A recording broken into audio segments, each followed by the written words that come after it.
Welcome to the Law Firm Growth Podcast, where we share the latest tips, tactics, and strategies for scaling your practice from the top experts in the world of growing law firms. Are you ready to take your practice to the next level? Let's get started.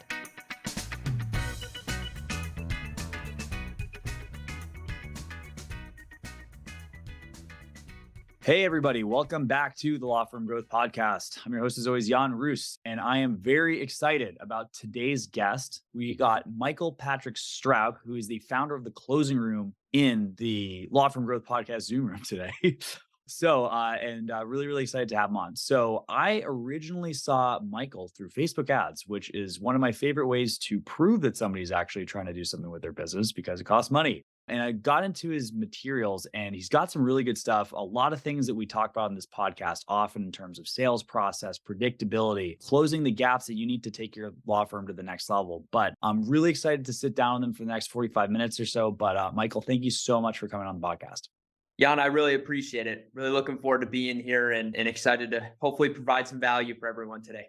Okay, rock and roll. So let's get started with an old classic. So how'd you get into this legal closing stuff in the first place? Good question. So former to this, I actually had launched and run a web development company. So my first big boy business, if you will, because I've kind of been entrepreneurial out of the womb, was a YouTube channel dedicated to Wix training content. And so I built this Wix training YouTube channel and grew it as Wix continued to grow. And was actually able to create a pretty nice business for myself through college. I was able to do six figures from my dorm room. That's kind of the cool little nugget I have there from the business. The problem is what I discovered during that process is I absolutely loved sales and I loved marketing. I wasn't all that thrilled and enthused with web design and development. I just saw a lucrative opportunity back in that time period and ran with it. Well, transition to me coming out of college. I wanted to kind of branch into something sales oriented. And again, being entrepreneurial, I wanted to own my own business. And so an opportunity kind of presented itself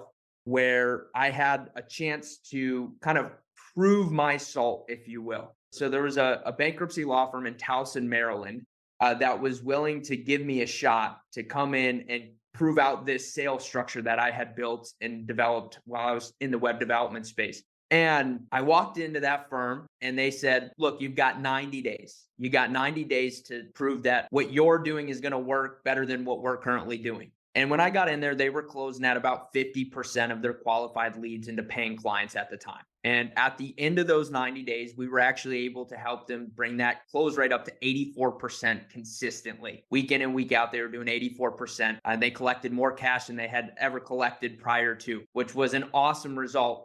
Problem was that was me doing it, right? So I had to then say, okay, could I take this same system and teach law firms how to do it with either themselves or their staff? And so I launched a beta group of clients and I took 3 law firms that raised their hand and said they'd be interested in doing this and ran into it. And they all started at a near average of about 33% close rate. And then at the end of month 1, they were all consistently between 65 and 70%. And so I was like, okay, this works, right? We've got something. And then, of course, I went on to launch the Closing Room. And that's what I've been doing now for almost the last 2 years. And we've helped law firm owners generate just over $6.5 million in additional revenue as a result of optimizing the sales process. Okay, well, that definitely sounds like an outcome that I think some of the listeners are going to be interested in because and one of the things I really love about this story too is that you're talking about net numbers, which is great. But I remember way back in the day, and I didn't promote this damn near enough, but I had a course that was called Double Your Close Rate. And the whole pitch behind it was, you don't have to spend twice as much money. That's a really dumb way to scale it. If you can get to the point where you can get that close rate up, you're going to be making more money on the same investment. It always comes down to, it's kind of an analog to like conversion rate back in the web development stuff. But kind of going back to the story, what did you find? And, this could either be with this initial bankruptcy firm when you stepped in for the first time, or the commonalities in that initial beta group. Like, what are the things that most attorneys are doing wrong right now? Great question. So there's really a few key things, but if I were to boil it down to one really core thing, it would be they don't have a sales structure in place. So every consultation that they're running is customized for each prospect. So it's just dynamic consultations. And the issue with that is that when we're running dynamic consultations indirectly, what we're trying to do is trying to close 100%, right? We're trying to close each prospect into a client. The problem and the logic where that breaks down is when we try to do that, if we don't have a structure in place, some weeks we may close 80%, other weeks we may close 20%. And the issue is there's no dependability and there's no consistency there. And so when I was first starting in that firm, that was one of the core issues I saw, along with another topic that, I think we'll probably want to broach, this concept of legal advice, right? We're using the consultation as an opportunity to not only be dynamic, but to also give legal advice and help try to solve the problem in the consult room. Those were two really core things I saw, the biggest being no structure in place.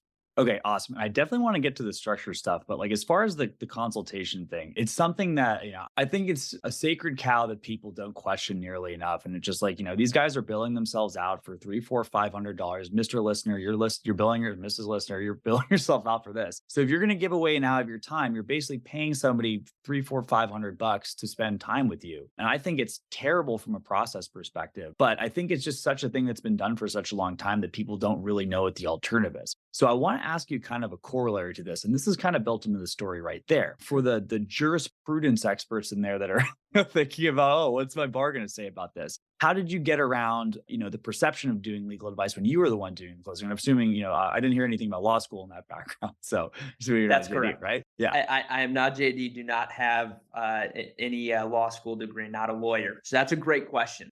So again, it falls back on this idea of structure, building a structure in place that allows whether it's an attorney or a non-attorney salesperson to run a consultation without ever giving legal advice. See, here's what we believe.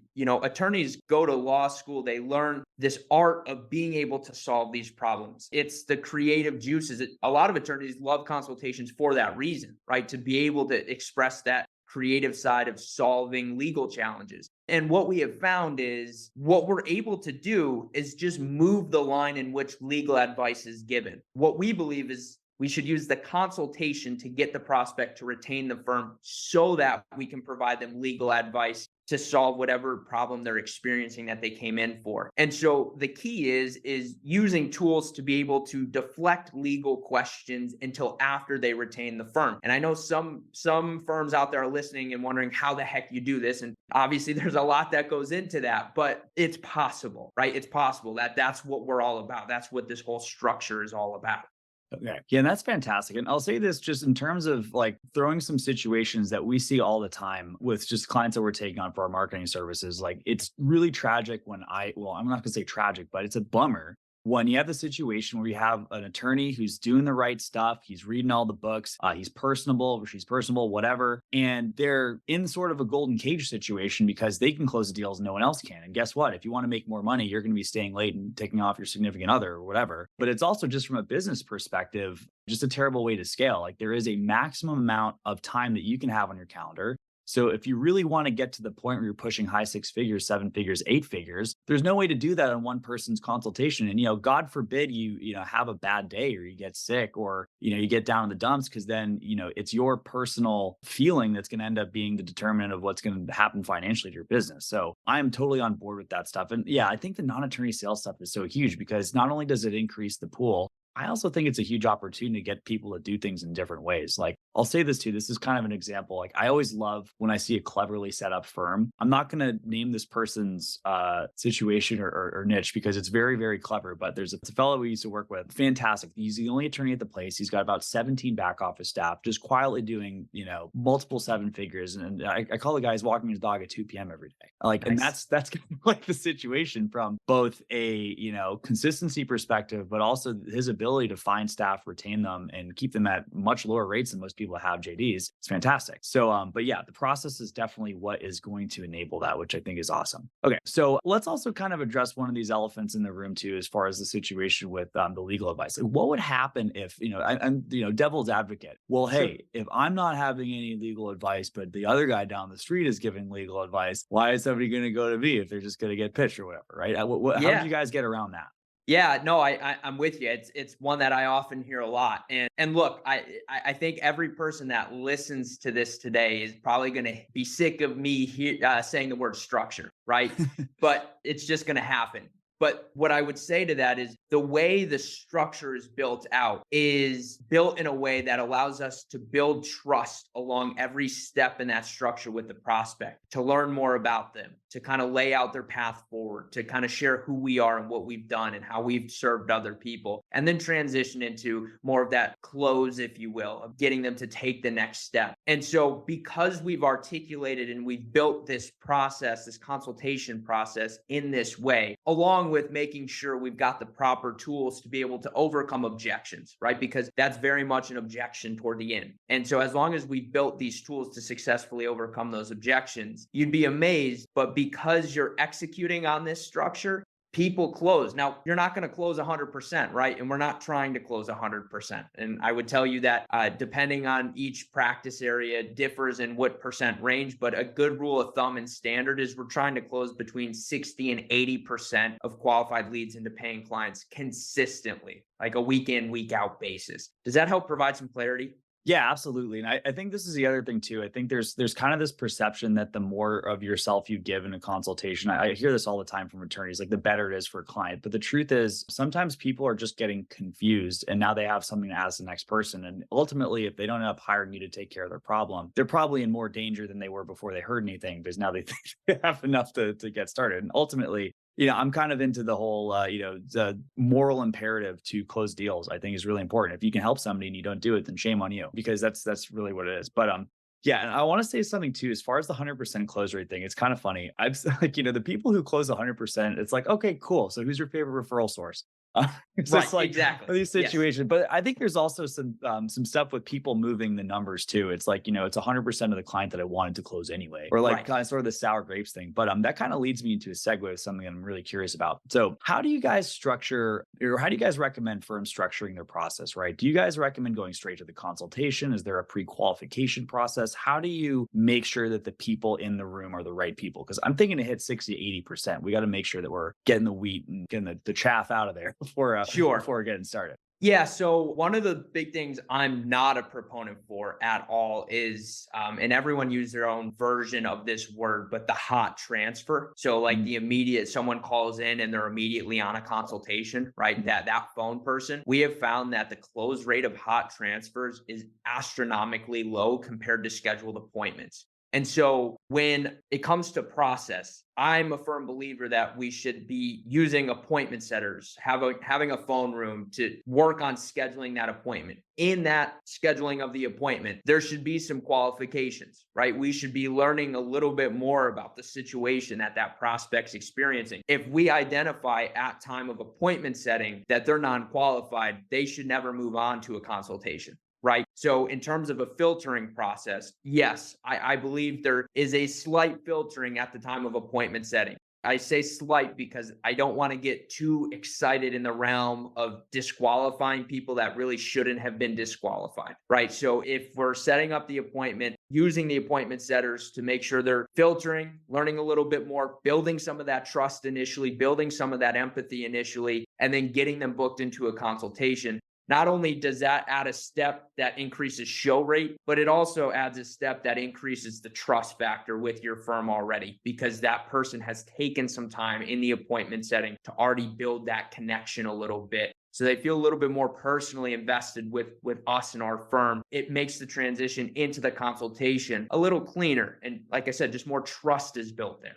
Yeah, and this is something we kind of independently found out a couple of years ago too, because we used to have people going straight to the consultation. The problem is it was a bigger time requirement for the attorney, and the show rate actually went down. So Yes. like people were scared of it, and then you can imagine the attorneys weren't too happy about it. So okay, and then kind of on that topic too, there's something, and I'm not going to name names. There's a lot of really popular coaching programs out there that will recommend sending this 28-page blood type, serial number, birth certificate scan, intake before somebody ends up doing a consultation, or securing the consultation with some sort of a prepayment or a credit card. What's your guys' what's your philosophy on doing that versus more of a light consultation on the intake? And then how much information are you looking to collect on that initial appointment setting?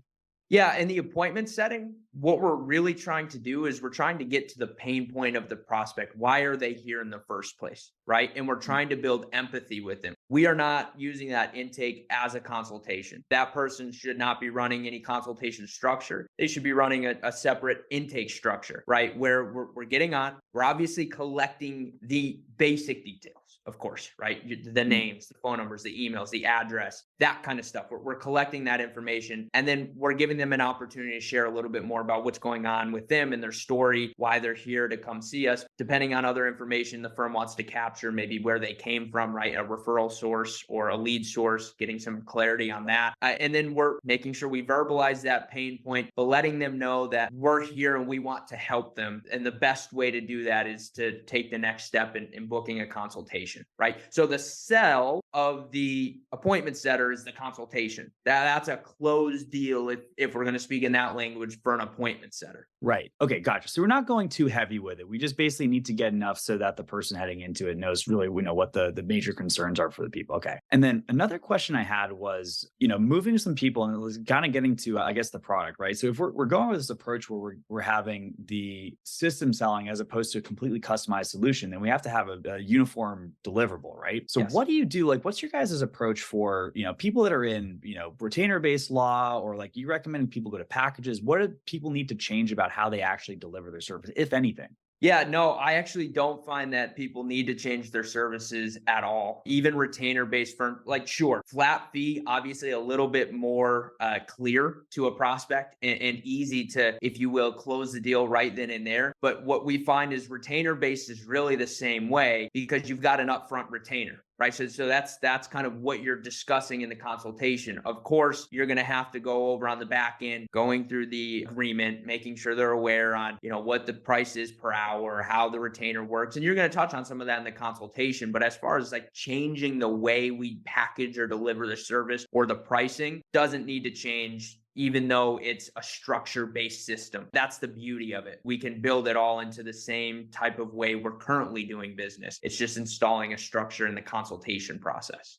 Okay, super cool. Another thing I wanted to ask was kind of the process for consultation. Okay, so we got some people, I'm sure, that are listening in. They're thinking, I'm the man, I'm so charming, there's no need I can do this. What are the issues that you find when people are switching over from winging it kind of approach in the consultation room to, and then, for people who might be worried about like, oh, do I have to memorize like a 2,000 word script or something like that? What's kind of, what does the process look like at a high level? Yeah, so good question. And no, you don't have to memorize a 2,000 word script. Yes, I am all about having a set script in place, but 2,000 word, that's a lot, right? Yeah.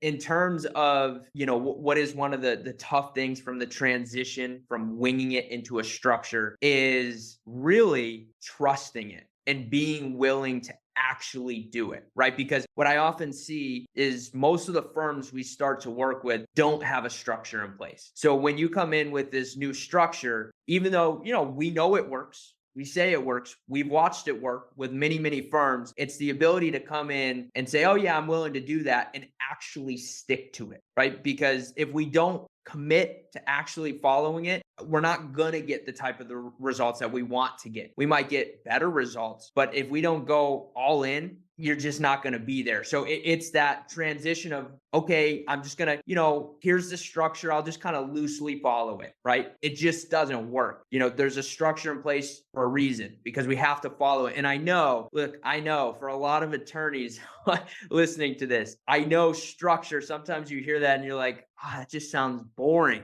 And what I'm here to say is I get it. But in this case, boring gets results. Yes, it's the same structure every time. Yes, it's the same type of words you use every time. It's different situations for every prospect that walks through and different stories. But boring in this case gets results. So anyone out there that's like, oh yeah, this is super exciting. It's dynamic. It's creative. It's not. It's really not. And I know that's very devastating for some of you to hear, but it gets the job done. It does what it's supposed to do.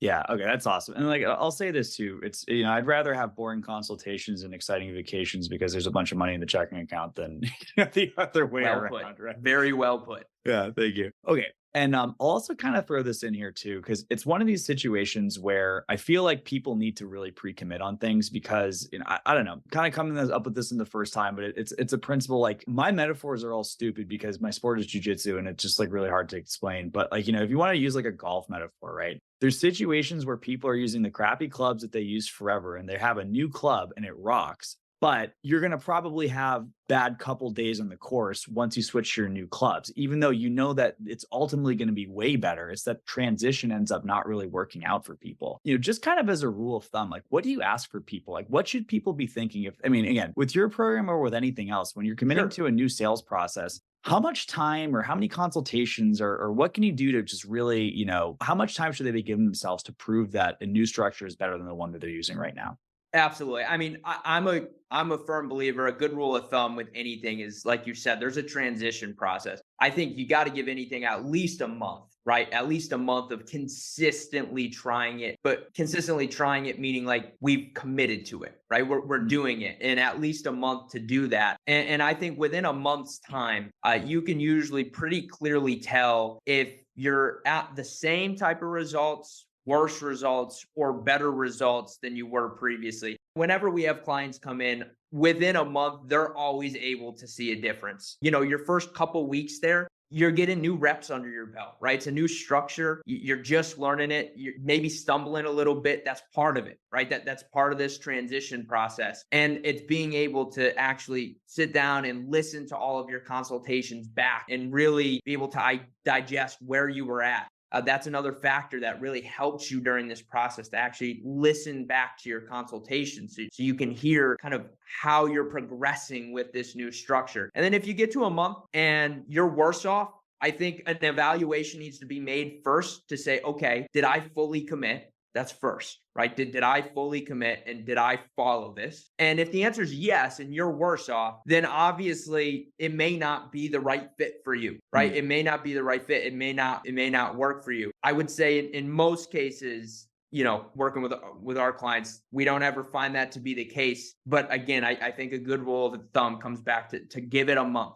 Because a lot of firms like to pull the plug. They see a week or 2 weeks, either with a lower close rate because they're in a transition and they like to pull the plug. I think that's a little premature. It doesn't give it enough time to transition over to where now you're actually starting to pick up some speed with this new structure in place. You're starting to get the hang of it. And that's when you're really going to start to see things click. Yeah. And I don't know if you probably read this book, The Dip by Seth Godin. I think it's one of the most useful models too, because it's like, I think there's a lot of people out there. I'd say it's more for an entrepreneur thing than an attorney thing. But, most of the people listening to this are entrepreneurs/attorneys, but it's just like, you get such energy from starting things, but it's just like, it really is getting through the cruddy part that is what ends up getting results in anything. Okay. Now I made a note earlier because this was something that I picked up in the story just a little bit, but it's something that I actually recorded a podcast on recently. So if you guys are hearing this, it's probably coming up next week. Collecting cash. So I know you guys mentioned cash collected going up dramatically. It is one of the things that I have had the hardest time getting people to do. But how do you recommend people ask for the money? Believe it or not, it's asking, right? I'm feeling that was it. Yeah. It's having, being willing to ask the question to get them started on that next step. That's one of the biggest things I see when it comes to a cash collection perspective in law firms is, especially the firms that, never had a structure, just kind of wing it, maybe don't have a fantastic close rate, is a lot of times I'll either hear some version of, yeah, so that sounds good. You want to just reconnect, we'll follow up, something like that. Or I'll hear the prospect and the attorney sit there in silence, or just like nothing at all. Like we just never ask. And it's uncomfortable. I know for many people, it's uncomfortable, right? Because that's the moment when we're actually closing the deal. We're asking for the order, but it's just the willingness to ask. I've heard from prospects before, something along the lines of, yeah, it was actually kind of strange. Like I was really ready to get started, but they just never asked me to. Sometimes people just need to be asked. And it's funny and it sounds simplistic, and I don't mean to overly simplify it, but it really is that straightforward. Yeah, no, I totally agree. It's just like one of those things that, and people have I've seen all kinds of crazy flavors of people doing it. It's like, oh yeah, I sent the contract. Oh yeah, we set the follow, blah, blah, blah, blah, blah. But it's just like, there's such a sea change in what happens with people's behavior once they actually commit to doing something financially, and then it's working all in your favor. Like, your no-show rate's going to plummet once you have the situation where they've actually put even a deposit down for that kind of stuff. So, okay, I'm glad, you see the same stuff out there. Yeah. Yeah. And to further that point, because you had mentioned, like, I'll just send the contract. That is very famous. I hear that with many firms. Like, we'll just follow up, or, hey, I've just sent over the contract. Whenever you get a chance, just review it, sign it. We'll get started. What we have found is if you do not get the prospect to commit in the consult room, and when I say commit, I mean one of two things. Either one, down payment collected, so physical cash collected, or I know in bankruptcy, this happens a lot more often. Maybe someone doesn't have money today, but they're paid on Friday, a scheduled payment with the card details harvested in the consult room. If that prospect leaves that consult room without committing, some of you are listening to this right now and resonating with this, the likelihood of getting them back to show up for a follow-up is just instantly dwindles. Like, sure, we have follow-ups and we could schedule follow-ups, but for that prospect to just take that action on their own, they have to either be in a very dire situation. Otherwise, who wants to come back to just make a transaction, right? Everyone tries to push that off. Everyone tries to push the whole payment thing off unless they have to do it in the moment. So it's just like when you've got a bill, right? And you want to do everything in your power to just push it off just a little bit longer, right? Just a little bit longer. A prospect's the same way. They're going to do that if you give them the ability to do that. And most of the time, they'll either go find someone else in that time period or just not come back. So we find, yes, that importance of asking for the order and closing the deal in the consultation is imperative. It's not a, we'll send the contract out later. It's not a, hey, we'll just follow up some other time when you're ready to get started. It's got to close the deal. You're spending all this money on marketing. You want to maximize it, right? Yeah, 100%. And guys, anyone who's an estate planning attorney, it goes double for you because you guys have problems that people can put off, unfortunately. Yes. I think a lot of the times too, if you got the DWI, the injury guys, the bankruptcy guys, it's from family law, God forbid. It's like, people can't walk away from it. And people still do find ways to walk away from those problems. Absolutely. Which is crazy. It is. Okay. So kind of going back into like the marketing question too. So, I mean, the biggest difference that we kind of see is, people going from referral to marketing in the first place. What do you guys see in terms of the differences between ways that people could make their way to the consultation room? What kind of differences do you guys see in close rates for different channels, or any kind of thoughts around that? Yeah, I mean, look, you nailed it earlier on. Referrals should close at the highest rate possible, right? I mean, anyone that was referred over to you in most cases should be pretty darn near an automatic close. But as far as marketing channels and close rate attached to each of those channels, we actually see a pretty consistent close rate across all marketing channels. The only time I would say I've seen that altered is if, like, for instance, I was once kind of in a conversation with a bankruptcy firm, and they send out letters when someone's got outstanding debt, right? Or maybe they've just been sued, okay? And those I find actually tend to work really well. The difference is this firm was sending these letters a little premature. Like, some people didn't even know they had this debt. Some people had no idea what this was for. And so that was the one exception I've ever seen when a direct mail piece went out, which seemed to be pretty premature in my opinion. And you had a very low close rate because people weren't even looking to necessarily file bankruptcy. They were just looking to figure out what this even was, or maybe just to settle the debt, right? So that would be one example. Other than that, I see it, and I know, I wish I could give a more amplified version of, well, by this channel, by this channel, by this channel, here's the close rate, but it is pretty even across all channels is what we find, with the exception being referrals being the highest level. Okay. No, that's interesting. And, honestly, I don't think it's super surprising because it's like on some level, it doesn't really matter too much whether they come from Google or Facebook or TikTok or wherever it happens to be. It's like if they've risen their hand, granted, they're not going to be as buttered up as somebody coming in for referral. That's good. And I think, if I'm thinking about that bankruptcy example, that was probably closer to cold call if they didn't really know why they were getting the phone in the first place. Right. So, okay. So that's interesting. And then, kind of a similar question. What kind of differences do you see between the practice areas? Yeah. So if you're open to it, I could give you a breakdown of the ranges. Yeah, love to hear it. Yeah, perfect. So here's kind of the ranges we found. And again, I'm partially biased in the sense of these are firms using our structure. Okay. So I want to put that out there. But what we have found is when that structure is utilized properly, family law and criminal should consistently close between 55 and 65%. Immigration should be consistently between 60 and 70%. Bankruptcy should be consistently between 65 all the way up to 80%. Then you've got estate planning and probate that should really be about 75 to 85% plus. And then personal injury, 95% plus.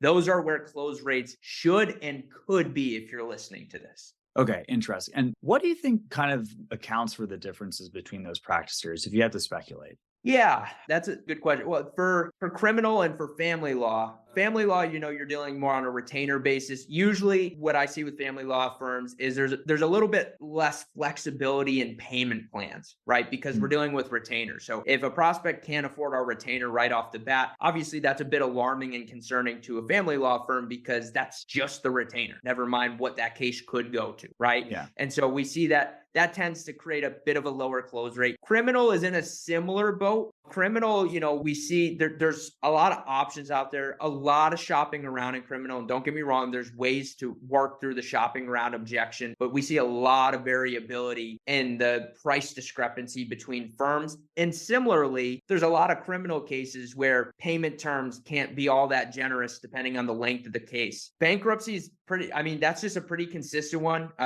People have a need, can close the deal. Immigration's in a similar boat to that. People come in with a need and you can close the deal. The interesting one is really the estate planning and probate, right? And what we find with the estate planning and probate is most of those people are in there. They're interested in taking action. And usually you're dealing with a higher level of prospect in those situations. And what I mean that is this is more of a progression planning, right? It's less out of a dire need situation. It's more out of a progression planning, someone that's coming in, again, most of the time already prepared to learn more and maybe take action. And we have just found that practice area just crushes it. Estate planning just absolutely crushes it with structure. And then personal injury, in my opinion, it's less about trying to close the deal. It's more about deciding the type of cases you want, which is why we see such a high close rate with PI. Right. That's interesting too. And I'll kind of, from our experience with the estate planning stuff too, it's funny because some people will say the fact that it's open-ended is actually a disadvantage. But I definitely see the same stuff as far as getting the structure in place. The key thing for that we see too is just making sure that people don't put it off. But when people do the damn thing, it's pretty solid. And you don't have the same problems. It's been a while since we've done it, but when we were doing criminal stuff back in the AdWords days, it sucked because, you have the situations where, there's different types of people that are coming in for, burglary versus a DWI. And if they're, tripping to that in the first place, it's tough to come up with the cash. But okay, that's super interesting. And then, as far as I know we're kind of getting a little bit close to the end of the time, but you got a lot of interesting stuff going on with the closing room. Can you talk a little bit more about, how you work with people and, what's sort of the situation you guys have going on as a company and, how would people get involved if they wanted to?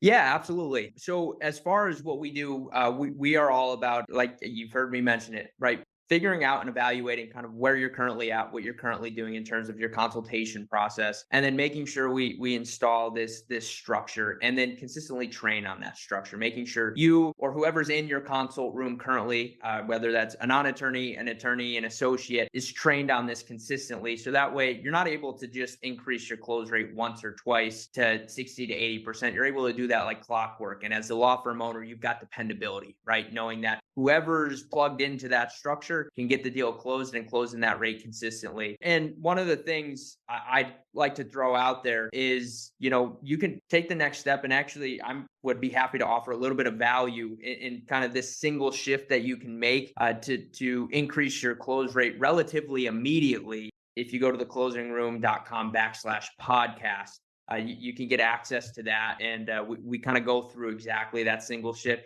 John, I know you had a chance to figure it out. I realized I just butchered your name as well. Oh, that's all good.